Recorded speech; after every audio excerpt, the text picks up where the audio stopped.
জুলাই জাতীয় সনদ বাস্তবায়নের সাংবিধানিক আদেশ জারি, নভেম্বরে গণভোট আয়োজন, নির্বাচনে সবার জন্য লেভেল প্লেইং ফিল্ড নিশ্চিত করা সহ ৫ দফা দাবিতে দুপুরের রাজধানীর পল্টনে সমাবেশের আয়োজন করেছে যুগপথ কর্মসূচি চালিয়ে আসা সমমনা ৮টি রাজনৈতিক দল।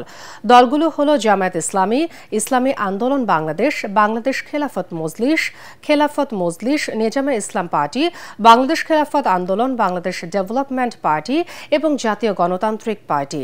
এ উপলক্ষে সোমবার রাতে ইসলামী আন্দোলনের নিজস্ব কার্যালয়ে বৈঠক করেন ৮ দলের নেতারা। বৈঠক শেষে সংবাদ সম্মেলনে জামায়াতে ইসলামীর সহকারী সেক্রেটারি জেনারেল হামিদুর রহমান আজাদ বলেন, জাতীয় নির্বাচনের আগে গণভোটের কোনো বিকল্প নেই। ফ্যাসিবাদের আমলে এই বক্তব্য প্রশ্ন তুলতে পারেন। হ্যাঁ, আজকে তো এই কথা আমরাও বলতে পারি যে সংবিধানে 5 বছরের পরপর নির্বাচন ছাড়া আর কোনো বিধান নির্বাচন হতে পারে না। 5 বছর পর নির্বাচন হওয়ার কথা। 26 সালকে 5 বছর পূর্তি হয়।